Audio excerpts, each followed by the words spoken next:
ഷിയാസ് കരീം തന്നെ ലൈംഗികമായും സാമ്പത്തികമായും ചൂഷണം ചെയ്തു എന്ന് പറഞ്ഞുകൊണ്ട് മുൻപൊരു പെൺകുട്ടി ഷിയാസിനെതിരെ പരാതി നൽകിയിട്ടുണ്ടായിരുന്നു.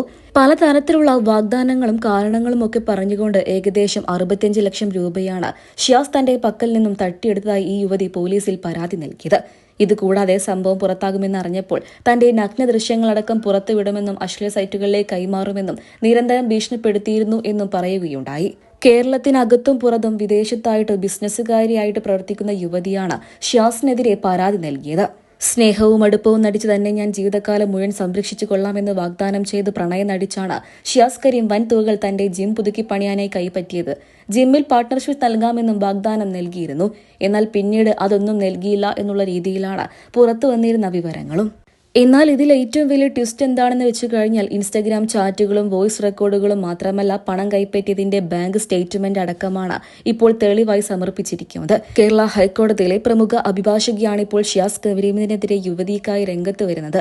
എന്തായാലും ഷിയാസ് കരീമിനെ അനുകൂലിച്ചും പ്രതികൂലിച്ചും നിരവധി പേരാണ് എത്തുന്നത്. മലയാളികൾക്ക് എല്ലാവർക്കും Bigg Boss Malayalam season 1 Shiyas Kareem പ്രമുഖനായി മാറിയത്. പിന്നീട് മോഡലായിക്കൊണ്ടും ഫ്ലവേഴ്സ് ചാനൽ സംപ്രേഷണം ചെയ്തിരുന്ന സ്റ്റാർ മേജിക്കിലൂടെയും ഡമാർ പടാറിലൂടെയും നിരവധി ആരാധകരെ ഷിയാസ് വീണ്ടും സ്വന്തമാക്കി. സോഷ്യൽ മീഡിയയിലും സജീവ സാന്നിധ്യം. ഇപ്പോൾ ഭാര്യയ്ക്കും കുഞ്ഞിനും ഉമ്മയ്ക്കുമൊപ്പം സന്തോഷമായി മുന്നോട്ട് കൊണ്ടുപോവുകയാണ് കുടുംബം. അതിനിടയിലാണ് ഇത്തരത്തിലുള്ള വാർത്തകളൊക്കെ തന്നെയും ഷിയാസിനെ തേടിയെത്തിയത്.